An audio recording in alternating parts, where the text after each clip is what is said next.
Buenas tardes. Como siempre, comenzamos invocando al Espíritu Santo.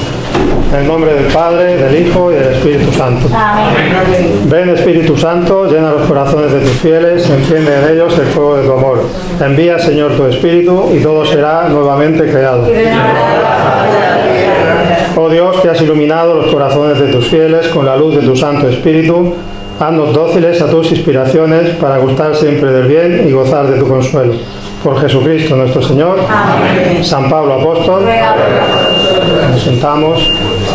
Bueno, primero darle gracias a Dios por la bendición y el honor de estar con ustedes acá y de poder compartir estos misterios de nuestra fe, porque eso es lo que nos llama a estar reunidos.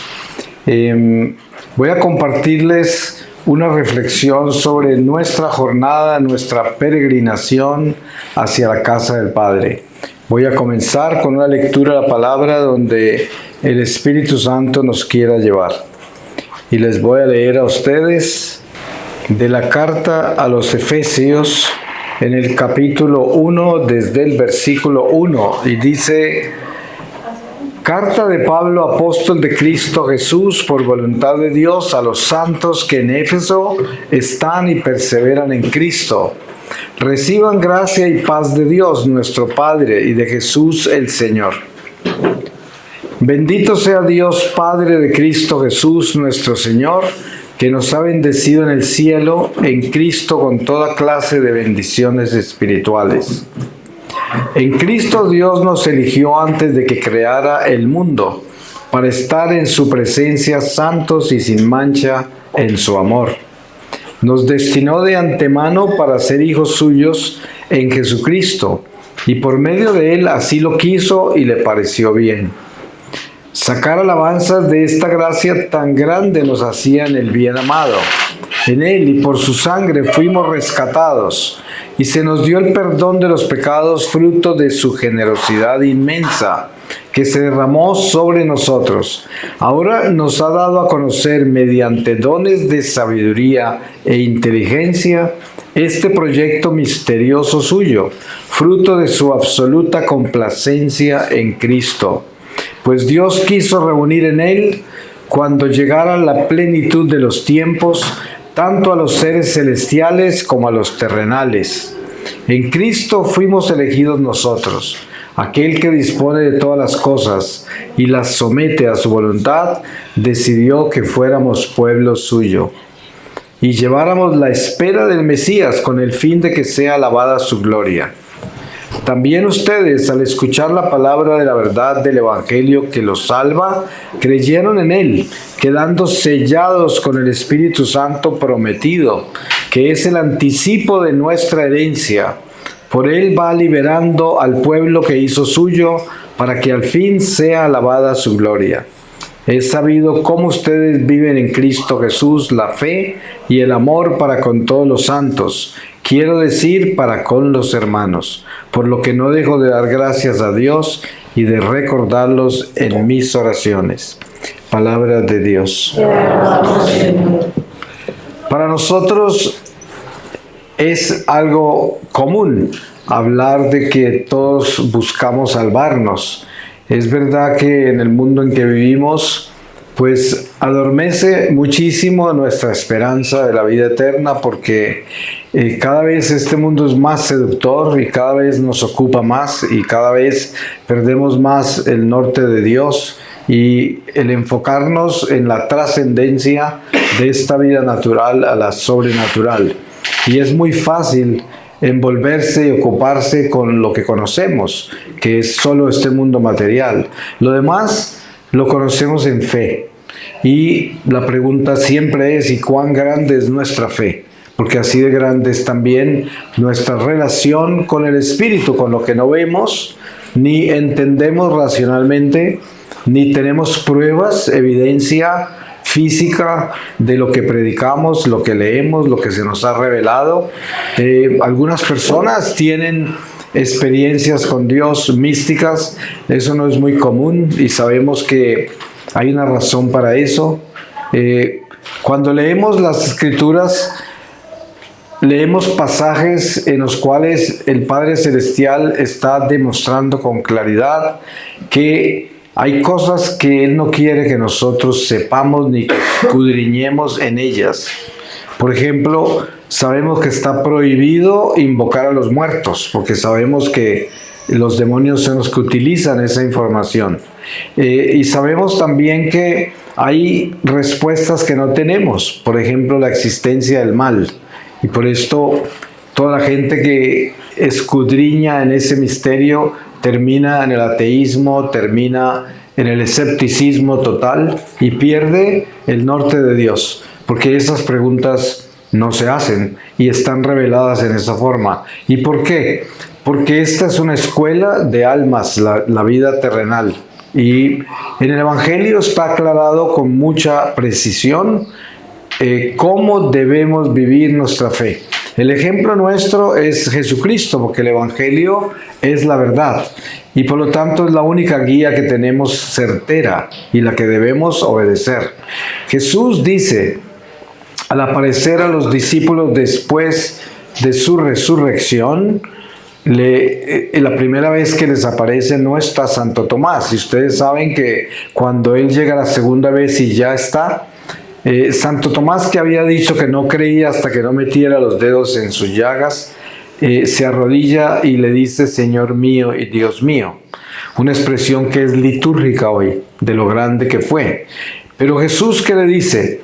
Él lo corrige con mucho amor, pero con mucha firmeza. Y le dice, porque me ves, crees. Dichoso el que cree sin ver. Y ahí está la respuesta a lo que estoy diciendo, que el Señor no quiere que estemos enfocados en ver, sino que Él quiere que estemos enfocados en creer sin ver. ¿Qué quiere decir? Creer sin entender. Y esto es importante. Yo les pongo un ejemplo básico. Un niño que va de la mano de su padre y que todavía no tiene el completo uso de razón, el padre le está hablando historias que el niño no entiende, pero van caminando. Y el niño va encantado de ir con su padre y de que su padre le hable. Y no quiere que deje de hablar, pero no le entiende nada. Sin embargo, es una relación de amor íntima, un amor puro, un amor sincero. Y eso somos nosotros leyendo las Escrituras. La mayoría de las veces somos ese hijo que va de la mano de esa palabra del Padre que no entiende, pero que sabe que es su palabra y siente en el corazón que viene de Dios. Y esa es nuestra relación con el no tener que entender para poder creer. Y por eso, al mirar esta vida y encontrar todas las contradicciones que hay, pues ¿cuál es la prueba? La prueba es Dios sabe, y para mí eso basta. Sí, esa es la fe. La fe es, yo creo que Dios está en control de todo esto que parece fuera de control. Sin embargo, Dios es perfecto. Dense en cuenta los misterios de Dios. Jesús nace en Belén.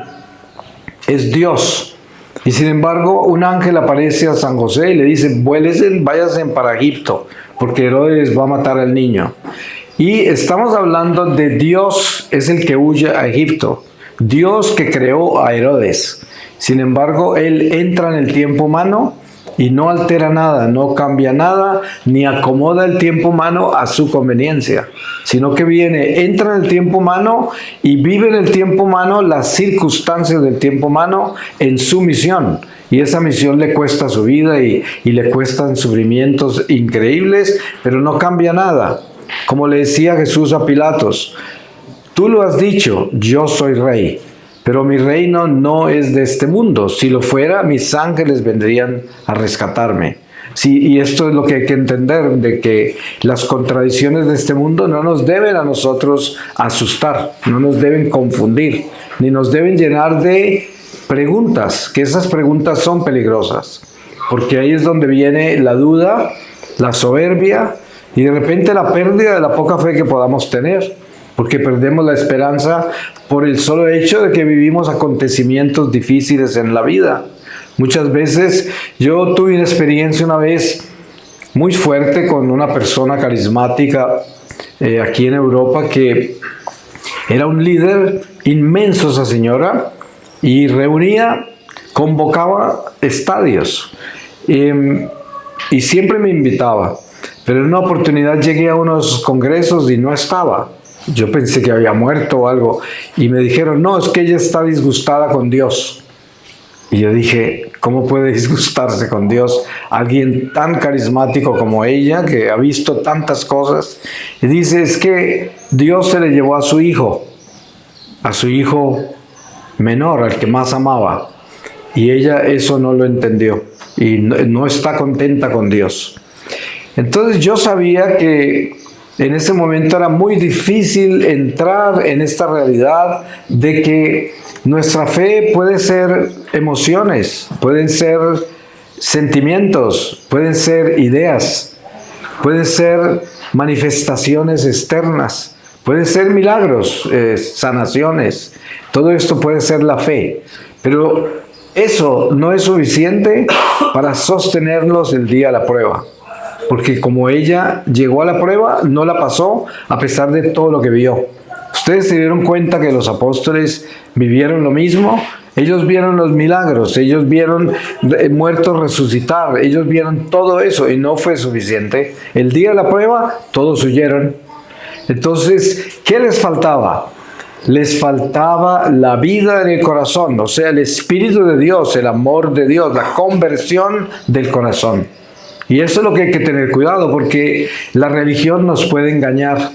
Usted puede ser la persona más llena de dones, de talentos, súper religiosa, súper rezandera, de esos que sudan agua bendita arrodillados, ¿no? Es decir, usted puede llegar a un estado religioso extraordinario. Hay mucha gente así. Y eso no es malo. Lo que es malo de eso es no tener espíritu en esa religión. Como dice la palabra, si tu religión no ama, si tu religión no tiene caridad, de nada sirve, está muerta y no te llevará al cielo. Así es. Entonces, pienso que nuestro caminar, nuestra jornada, es una jornada que exige algo muy grande, que es morir a sí mismo. Y sabemos que esta es una regla de perfección de nuestra iglesia. Los padres del desierto, todos hablan de eso. Y es una regla, hay que morir a sí mismo. Como dice San Pablo, ya a una edad muy madura, dice, ya no soy yo el que vive, sino Cristo que vive en mí. Ahí aparece la muerte a sí mismo, y ya es Cristo quien aparece. Lo mismo San Juan Bautista, él dice, yo les dije, yo tengo que disminuir para que Él crezca. Y siempre la enseñanza de los santos y de aquellos que alcanzan estos niveles de luz es, Él tiene que aparecer. Y así es la conversación de Moisés con Dios desde la zarza ardiente cuando le revela su nombre. Dios le revela su nombre a Moisés. Y en esto está la clave más importante para nosotros. Porque cuando Él le revela su nombre, Él le dice, mi nombre es Yahvé, yo soy, el único que es. Y entonces la pregunta es esta, si Dios es el único que es, ¿quién soy yo? Eso quiere decir, yo no soy, porque no hay sino un solo yo soy. Y para que yo sea, Él tiene que ser en mí. Por eso San Pablo dice, ya no soy yo el que vive, sino Cristo que vive en mí. Que quiere decir, Él ya no está pretendiendo ser Pablo, Él quiere ser Cristo. Él quiere que Cristo sea el que vive en Él. Y esa es la meta nuestra. Si nosotros no logramos eso, no podemos entrar al reino. Y nos toca entrar por la escuela del purgatorio, que es muy dolorosa, porque es la escuela de morir a sí mismo. Y las almas del purgatorio van a estar viviendo todos esos momentos de sus vidas donde eran ellos y no Dios. Y tienen que vivir y sufrir cada uno de esos estados hasta que la conciencia, el alma, reviva eso en Dios y pueda elevarse y continuar elevándose hasta que entre al cielo. Entonces podríamos decir esto, la vida terrenal es una escuela de almas y estamos en clase 24 horas al día. Y no estamos aprendiendo sino una lección todos nosotros, la lección del amor de Dios. Si no la aprendemos en esta vida, tenemos que aprenderla en la otra. Y esto es lo que sucede, que a veces no le ponemos cuidado, porque como decía yo antes, especialmente a nosotros que nos ha tocado esta civilización con los matices que tiene, que es todo este desarrollo, toda esta ciencia, toda esta tecnología, toda esta velocidad en que vivimos, la seducción de este mundo, que es extraordinario, tantas cosas extraordinarias que hay, pero el manejo de eso desde el espíritu es donde está la ciencia, porque la ciencia es, muy bien, extraordinaria civilización, pero ¿qué está haciendo toda esa civilización para darme a mí lo que yo necesito, que es mi crecimiento espiritual, que es el amor de Dios? Es el único crecimiento espiritual. Si a mí toda la tecnología, toda la ciencia no hace crecer el amor de Dios en mí, todo eso es inútil, de nada me sirvió. Puede que me haya llevado con más velocidad a la casa y que me haya trasladado de un continente a otro que antes no podía, a la velocidad que me lleva hoy, pero ¿de qué sirve eso si no estoy amando más, si no estoy perdonando más, si no tengo en mí la capacidad para que mis virtudes crezcan y yo cada día me convierta en una mejor persona? A veces cuando yo estoy dando ejercicios espirituales de Cuaresma, yo le digo a la gente, miren, primero, en vez de tener tanto taller y tanta reflexión, concentrémonos en lo más importante, que es el primer mandamiento, que es darnos cuenta si verdaderamente Dios es primero, por encima de todo. Porque si no tenemos eso claro, es lo que estábamos hablando del morir a sí mismo. El primer mandamiento es la enseñanza radical de la muerte a sí mismo. Yo no puedo amar a Dios sobre todas las cosas si me estoy amando solo a mí. Si mi vida está enfocada en mí y no en Él, entonces ese mandamiento no está vivo. Y si ese mandamiento no está vivo, los cimientos de la ley están muertos, porque nada se puede sostener sobre esos cimientos que no tienen vida.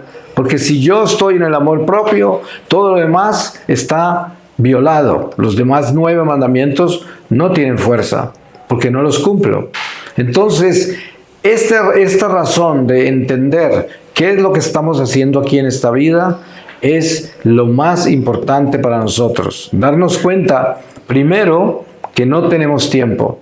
Porque este es otro error y también parte del engaño de Satanás. Y sobre todo a nosotros que somos el pueblo de Dios. Dense en cuenta en esta palabra que nos dio el Espíritu Santo.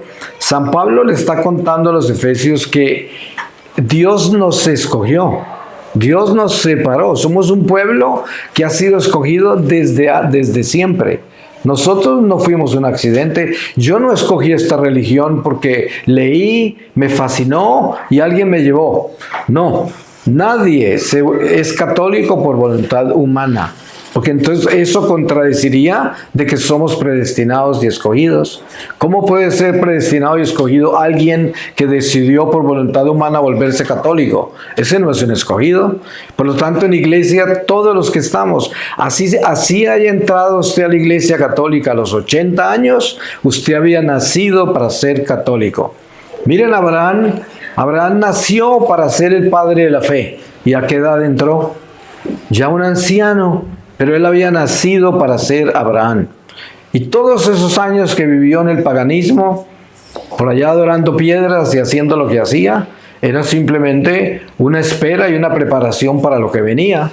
Y eso pasó con Moisés también, que Dios lo llamó muy alto, muy mayor, muy adulto, y era un fugitivo y sin embargo era Moisés el escogido, ¿no? O sea que nació para ser Moisés, no se hizo Moisés porque él quiso. Y esa es nuestra realidad de nuestra fe. Nuestra fe es un don maravilloso, una responsabilidad extraordinaria y una misión. Y tenemos que estar claros de la misión, porque en nuestro caso en particular, la misión nuestra es la Eucaristía. Esa es la misión. Porque la misión nuestra tiene que ver con las almas. ¿Qué es lo que Jesús hizo con sus apóstoles cuando los escogió? La mayoría eran pescadores. Y les digo, los voy a hacer pescadores de hombres. Y esto es lo que Él dice. Y lo que Jesús pide en el Evangelio a nosotros que nos escogió es almas. Es lo que Él pide, es lo que Él quiere, almas. Él tiene sed de almas. Y para nosotros El único capital que tenemos cuando muramos y nos presentemos ante el Señor son cuántas almas le llevamos. La primera, la nuestra, pero ¿cuántas le llevamos? Primero, cuando estamos en la misa y estamos preparados debidamente para comulgar, hay mucha gente agonizando alrededor del mundo en ese mismo momento y en peligro de condenarse. Porque somos instrumentos eucarísticos, Jesús Eucaristía puede rescatar almas de la condenación eterna con nuestra comunión. Y por eso, al final, las almas que se rescatan por medio de la Eucaristía son las que llevamos como nuestro tesoro del cielo del que habla la palabra. La palabra dice, acumula tesoros en el cielo. Porque los que acumulas en la tierra, todos desaparecerán, no valen nada.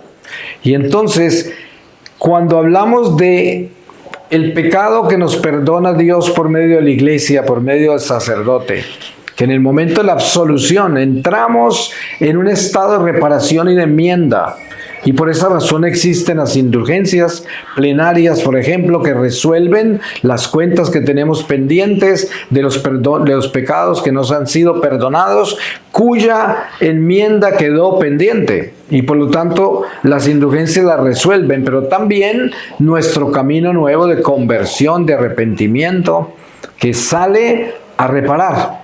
Y entonces, esta gracia de la iglesia que nos prepara para entrar al reino de Dios en paz y en amistad con Dios, es lo que buscamos nosotros en la lección del amor de Dios. Porque ¿qué sucede cuando pecamos y vamos a confesarnos? Estamos confesando que hemos fallado en la amistad con Dios y queremos rescatarla, queremos renovarla, reconciliarla. Y este es un aprendizaje muy grande de la muerte a sí mismo, de morir a sí mismo y darse cuenta que hay que darle el señorío a Dios y que tengo que quitarle el señorío a mis deseos, a mis pasiones, a mis instintos y tengo que dárselo a Él.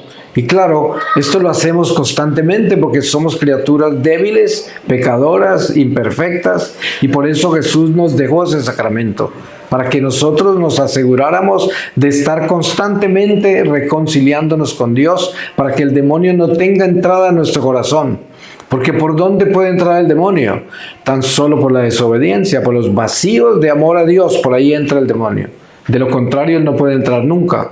Si yo tengo el corazón en Dios, estoy sellado, además estoy lleno de luz y el diablo se quema, no resiste la luz que llevo. Pero si yo tengo puertas abiertas porque no estoy 100% con Dios, pues el diablo tiene toda la forma de entrar y me acaba de dañar y daña la amistad con Dios. Entonces, yo digo, hay gente que me pregunta, ¿usted me podría recomendar un buen retiro? Y yo digo, yo conozco el mejor retiro de todos, un funeral. Ese es el mejor retiro. Yo no creo que haya algo más impactante, más profundo, más trascendental, más real, más espiritual que un funeral. Cuando usted va a un funeral y ojalá de una persona muy cercana a usted y ojalá alguien que le estaba hablando el día anterior, alguien con quien usted estaba y ya no está, ya está ahí en un cuerpo que ya sabe que ahí no está el alma y está en el funeral. Pero ¿qué está hablando ese funeral, ese retiro espiritual? ¿Qué quiere decir? Usted sabe que hay una voz que está saliendo de ese ataúd y de todo ese lugar donde está el muerto y le está diciendo a usted, tú eres el próximo. Eso es lo que está diciendo. Te está recordando que ya te vas también y que es cuestión de tiempo, nada más. ¿Cuándo? Pues solo Dios sabe, pero ¿acaso se nos puede olvidar que nos vamos? Y que nos va a llegar el momento en que sabemos que al lado de ese ataúd, y yo lo he visto, el Señor me lo ha revelado a mí. Y no porque sea una persona especial, sino porque Él me ha dado esa responsabilidad. Y a todos nos da responsabilidades diferentes. El alma del pueblo de Dios, en el caso nuestro que tenemos el rito funeral, que tenemos los sacramentos, el alma está presente en su funeral. Pero ese funeral ya estuvo presente ante el juicio personal. Porque cuando el alma muere y se presenta ante Jesús, sale del tiempo y del espacio Y entonces en su juicio personal está todo lo del alma, incluyendo todo lo que va a ocurrir en el futuro en la vida terrenal por esa alma. Todas las oraciones, las consecuencias de su pecado, todo está ante el tribunal del Señor. Entonces ese funeral en el que estamos nosotros, el alma ya lo tuvo al frente del Señor. O sea, ese funeral ya existió. Sin embargo, el alma está ahí, porque el alma tiene que ser enviada por la iglesia hacia el Señor. Por eso tenemos el ritual del funeral, que la iglesia envía a sus hijos hacia Dios. Es como decir, un seminarista estudia tantos años, pero luego lo ordenan, ¿no? Y es el momento en que la iglesia lo envía a su sacerdocio. Y eso es lo que sucede con nuestra vida terrenal. Vivimos quién sabe cuántos años y un día la iglesia nos recoge y nos envía a nacer al mundo espiritual. Algunos nacen en la luz, otros en las tinieblas, no necesariamente condenados, pero de repente en un purgatorio muy oscuro, y otros se condenan. Pero sabemos que lo más importante de aprender de esto que estamos viviendo nosotros es la temporalidad de esta vida. Es lo más importante. ¿Cuál es la obra de Satanás más astuta de todos? Quitarnos la vida eterna, el enfoque de la vida eterna. Quitarnos la conciencia de la continuidad de esta vida. Quitarnos eso. Porque cuando Él nos roba eso, ¿en qué estamos enfocados? Solo en esto. Yo he estado visitando enfermos moribundos en hospitales y hablando con una persona que está agonizando y preocupada por sus cuentas del teléfono. Así de perdida está esa persona, apegada, prendida a la vida terrenal y se está muriendo. Sí, y esto es exactamente lo que nosotros debemos entender. El camino nuestro es un camino de desprendimiento, no de prendimiento. Pero el espíritu del mundo quiere hacer lo contrario. Y es entre más vive, más lo prende. Entonces más raíces tiene, menos se quiere morir. O si se muere con miedo por las cosas que está dejando. Sí, porque lo tiene prendido a las raíces del mundo temporal. Pero precisamente nuestro crecimiento espiritual tiene que estar anclado en la vida eterna, en la trascendencia y en el entender que somos peregrinos, que estamos de paso. Que este es el primer paso en una jornada eterna. Paso número 1. Pero este paso hay que darlo bien dado. Muy bien dado. Y mucha gente piensa que es imposible santificarse en esta vida. Pero es que no conocen bien la economía del alma. En la economía del alma está la justicia y la misericordia. Y tenemos que tener un equilibrio muy claro sobre esto. San Pablo nos enseña en este testimonio que nos da sobre el aguijón en la carne, que seguro todos ustedes lo han leído, y habla de lo que Dios le responde cuando Él le imploró 3 veces que le quitara ese aguijón. Y la respuesta que Dios le da es: yo me glorifico en tu miseria, solo mi gracia te basta. Y con esto luego aclara que Dios no permitió quitarle ese aguijón porque no quería que él creciera en su ego, que no se creyera el superapóstol. Con esto lo hacía humilde. Pero ¿qué le enseñó? Que no todo lo alcanzamos a superar en esta vida. Pero ¿qué es lo que Dios pide? Dios pide que odiemos el pecado, que lo detestemos. El testimonio de San Pablo es que ese aguijón en la carne era tan horrible que parecía un demonio, o que era un demonio que había venido directamente a los infiernos a atormentarlo. O sea, lo denunciaba como algo espantoso. No tenía ningún afecto por eso. Sabía que era algo que le hacía daño, que lo atormentaba, y eso es lo que Dios quiere. ¿Por qué? Porque si usted muere hoy y su lucha ha sido sincera por superarse, y usted ha detestado el pecado que está en usted que no puede superar, cuando usted aparece ante el Señor sabe que todo lo que usted quería hacer era superar esos defectos. ¿Y qué hace el Señor? Lo completa, le da lo que le faltaba. Y por eso sí es posible entrar al cielo desde acá. Porque todo depende de su corazón. de su sinceridad, de la conversión del corazón. Se habla mucho de eso, la conversión del corazón. Pero ¿de qué está hecho? La oración del corazón. ¿De qué está hecho eso? ¿Cómo se hace? La conversión del corazón, la oración del corazón, es aquella que hace uno con amor. Usted puede visitar a su madre porque la quiere mucho. Y va y la visita y se queda con ella mucho rato, acompañándola. Y ama ese momento, y su madre ama que usted esté ahí. No necesitan ni decirse nada. Ahí están, porque se aman. O usted puede ir a visitar a su madre porque está interesado en su herencia y porque tiene una relación superficial y lo está haciendo por cumplir con la ley moral, por apacientar su conciencia. Y entonces va y visita, pero no hay amor en esa visita. Y hay hijos que son así. Visitan a la madre por conveniencia, por cumplir con una ley moral, pero otros por amor. Y esa es la diferencia de la oración del amor y la conversión del amor, el corazón en el amor, que es cuán sincera es nuestra vida con Dios. Entonces, lo que hablaba yo de la Cuaresma, fuera del retiro que les hablé del funeral, también es esto. Yo digo, estamos en una nueva Cuaresma, entonces, ¿qué hacemos? Pensamos, ¿será que yo soy mejor persona hoy que la Cuaresma pasada? ¿Será que yo hoy perdono más? ¿Tengo más paciencia, más tolerancia, más compasión, más caridad? ¿Será que mis virtudes han crecido? Porque si no es así, yo no estoy caminando hacia la casa. Yo estoy simplemente arraigado en mis raíces terrenales. Y mucha gente habla así con propiedad. Dice, ay, pues yo ahí voy con mis defectos, ¿no? Sigo igual, con un temperamento difícil y ya de pronto fornico un poco menos y miento un poco menos, pero ahí voy. Sí, ahí voy, pero para el infierno si se muere así, porque no se trata de ahí voy.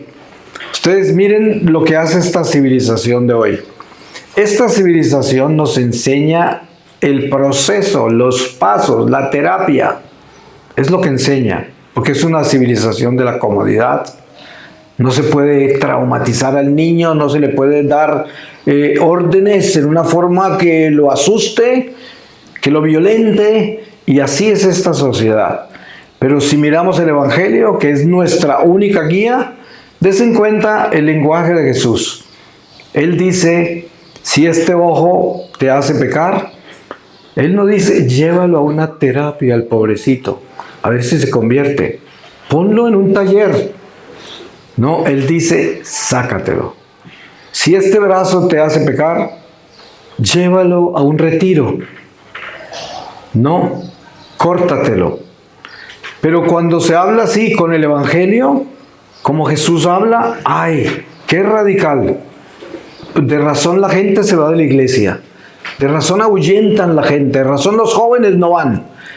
Y muchas veces me pasa que voy a una parroquia y el sacerdote viene y dice, a mí me gusta mucho lo que usted dice, pero ¿sería posible que no me asustara la gente? Es gente buena, no se imagina todo lo que me ayudan, son buenísimos, pero no los asuste, no hay necesidad de hablar de diablos, de infiernos, de pecado, eso no es necesario. Y esa es la mentalidad de esta falsa misericordia que hay y que habita en nuestra iglesia hoy, un evangelio nuevo del que anunciaba San Pablo. San Pablo nos decía, y escucharán un evangelio nuevo, que tiene todas las palabras del Señor, pero están alteradas, porque están trayendo una falsa misericordia. Pobrecito, tengan compasión. Y Jesús nos está hablando con una seguridad, porque Él nos ama. ¿Por qué Jesús era tan duro con los fariseos y los saduceos, los escribas? Y cómo los llamaba raza de víboras, sepulcros blanqueados, hipócritas. No porque los odiaba, porque los amaba, pero los quería despertar, los quería sacudir. Les decía la verdad desnuda. Pero la verdad desnuda hoy es escandalosa. La gente no la quiere escuchar. Se van porque no quieren escuchar eso, quieren tener ese evangelio complaciente, que acomoda, que lleva a la gente a hacer lo que quieren y su conciencia la tienen acobijada con un manto falso. Pero nosotros tenemos una responsabilidad, y es que en cualquier momento vamos a estar ante el Señor. Hay mucha gente preocupada por el fin del mundo. A mí todas las veces me preguntan, ¿y el Señor te ha mostrado algo sobre el fin del mundo? Y pues la respuesta es, ¿y qué importa? O sea, ¿qué importa el fin del mundo? Si lo único que importa para nosotros es el fin de mi vida, ¿estoy yo preparado para morir hoy? Eso es lo que me debe preocupar. Porque así muramos todos el mismo día, al mismo tiempo, porque esto se acabó. Les aseguro que no estaremos todos juntos ante el tribunal del Señor. Estaremos cada uno solo. Ninguno de ustedes me va a acompañar cuando yo esté al frente. Así muramos todos juntos. Entonces, ¿qué importa si es el fin del mundo o no? Esa no debe ser mi preocupación. Eso lo que es un escape, una excusa. Además, es como una morbosidad. Hay gente que tiene ese tipo de religión, ¿no? Una religión caótica, llena de mensajes de terror, de cataclismos, de castigos, de cosas, y les gusta. Es como que sienten una pasión. A veces los ve uno con los rostros así como pidiendo más destrucción y más noticias malas. Y ya se va a acabar todo, y miren lo que está pasando en este mundo. Y yo digo, miren la distracción tan grande. Hace 2000 y tantos años, San Pablo está escribiendo este mundo perverso y depravado. Así lo llama, hace 2000 años. Y entonces, ¿acaso el mundo de hoy es diferente al de San Pablo? ¿Se volvió más malo el mundo? No, el mundo siempre ha sido malo. Siempre. Miren ustedes que Jesús nos revela, el mundo entero está en manos del diablo. El príncipe de este mundo se llama Satanás. Estamos en el exilio, estamos desterrados. Esta no es nuestra casa. Entonces, ¿cuál es nuestra responsabilidad? Despertarnos y darnos cuenta que no somos de acá. Yo le digo a la gente, mire, usted trae agua a la iglesia para que la bendiga el sacerdote, y esa agua es agua natural. La iglesia la trata como una criatura inferior. Cuando el sacerdote la bendice, ya no es agua natural. Es agua bendita, agua sobrenatural. Si usted le esparce y hay espíritus en el aire, se queman, huyen. Por eso se llama un sacramental. Usted trae un ser humano a la iglesia para bautizar y viene simplemente como un ser natural, racional. Una vez que es bautizado, ya no es un ser natural, racional, es un ser sobrenatural. Entonces, des en cuenta quiénes somos nosotros. Somos seres sobrenaturales, pero tenemos que vivir esa sobrenaturalidad. Tenemos que entrar en ese espíritu, tenemos que entrar en esa realidad y elevarnos por encima de nuestra naturaleza inferior, de esta carne, de este ser inferior. Tenemos que elevarnos y ponerle las riendas a este animal. Y a mucha gente le incomoda que se hable de esta naturaleza humana como un animal, porque se sienten mal, porque como le están haciendo culto a ese animal, entonces los sacude un poco que se les hable de animal. Pero es que es un animal racional y precioso, y es un instrumento valioso, pero un animal. Y ese animal lo vamos a enterrar. Entonces, lo que importa es qué está haciendo usted con ese animal. ¿Ese animal lo está llevando a usted o usted lo está llevando a él? ¿Cuál es? Y esto hay que tenerlo claro, porque usted tiene que ponerle las riendas a esta bestia y enseñarle todo, a que no haga lo que quiere. Y este es el principio de un crecimiento real espiritual. Que nuestra naturaleza inferior no haga lo que quiere, sino lo que debe. Como dice San Pablo, todo me es lícito, mas no todo me conviene. Y eso es lo que debo tener claro, de que yo sepa y tenga discernimiento espiritual y tenga un discernimiento claro de qué es lo que me conviene realmente y de cuánto he superado mi idolatría. Miren que San Pablo también nos habla del pueblo de Dios hebreo que sale de Egipto. Y dice, eso que vivieron ellos es una advertencia para nosotros que vivimos el día de hoy. ¿Y en qué forma? Los hebreos, durante el Éxodo, la lección más grande que recibían de Dios era liberarlos de la idolatría. Ustedes se acuerdan que adoraban toda clase de cosas, menos a Dios.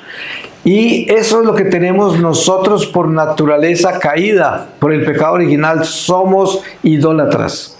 Sin darnos cuenta, nosotros adoramos la comida, la gente, la moda, la música, la cultura. Adoramos de todo. Y no nos damos cuenta los niveles de idolatría que tenemos. Y con esto no quiero decir que la cultura es mala, que la música es mala, que no. Todo Dios lo hizo bueno, todo.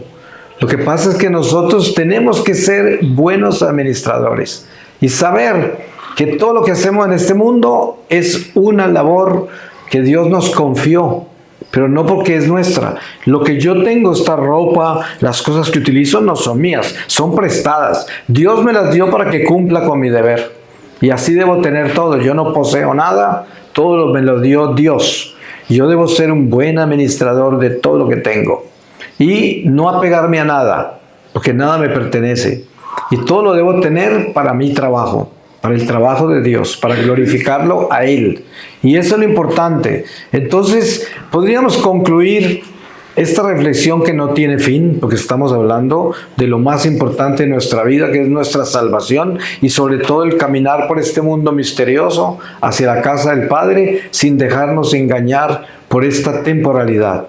Porque es una prueba increíblemente grande el poder superar lo único que conocemos y abrazar lo que desconocemos, que es el Espíritu. Porque todo lo que vemos pasará, pero lo que no vemos es lo que permanecerá. Pero se imaginan lo difícil que es vivir sujetos a lo que permanecerá, que no vemos ni entendemos. Eso es un salto muy grande. Y para dar un salto así se necesita la fe. Un salto de fe. Yo creo que eso es verdad. Y así se transforma el corazón. Voy a pedirle al Espíritu Santo su palabra para que con esta palabra sellemos todo lo que el Espíritu Santo nos ha dado y el diablo no se lo robe, porque Él es un experto en eso, en robarse todo lo que el Espíritu Santo nos trae. Pero no lo vamos a dejar, porque lo vamos a sellar con la palabra de Dios. Y voy a leerles a ustedes del Evangelio según San Lucas, capítulo 1, desde el capítulo 3, desde el versículo 1. Dice: era el año 15 del reinado del emperador Tiberio. Poncio Pilato era gobernador de Judea. Herodes gobernaba en Galilea. Su hermano Filipo en Iturea y Traconítide. Y Lisanías en Abilene. Anás y Caifás eran los jefes de los sacerdotes. En este tiempo la palabra de Dios le fue dirigida a Juan, hijo de Zacarías, que estaba en el desierto. Juan empezó a recorrer toda la región del río Jordán, predicando bautismo y conversión para obtener el perdón de los pecados. Esto ya estaba escrito en el libro del profeta Isaías. Oigan ese grito en el desierto, preparen el camino del Señor, enderecen sus senderos. Las quebradas serán rellenadas y los montes y cerros allanados. Lo torcido será enderezado y serán suavizadas las asperezas de los caminos. Todo mortal entonces verá la salvación de Dios. Juan decía a la muchedumbre que venía a él de todas partes para que los bautizara. Raza de víboras, ¿cómo van a pensar que escaparán del castigo que se acerca? Produzcan los frutos de una sincera conversión, pues no es el momento de decir, nosotros somos hijos de Abraham. Yo les aseguro que Dios puede sacar hijos de Abraham también de estas piedras. Palabra de Dios. Pues eso es lo que confirma el Espíritu Santo de todo lo que hemos hablado. En realidad, no es lo que predicamos ni lo que profesamos, sino lo que somos. Y realmente tenemos que ver quiénes somos, porque en eso nos convertiremos al final de esta vida. El ejercicio espiritual más importante en este momento sería mirarse adentro usted y decir, si yo muero en este momento, ¿qué queda de mí? Dese cuenta quién está dentro de usted. Una persona llena de angustias, de preocupaciones, de miedos, de inseguridades, o una persona llena de egoísmo, de indiferencia, de un corazón de piedra, o una persona que está buscando a Dios sinceramente y va creciendo con la conciencia de sus limitaciones y vulnerabilidad, pero creyendo en que el Señor le está pidiendo la santidad. Y todo eso depende de quién es usted hoy. Pero qué importante que es definirnos para que podamos enderezar el camino, como dice San Juan Bautista, enderezar el camino. Amén. Amén. Muy bien, pues si alguien quiere hacer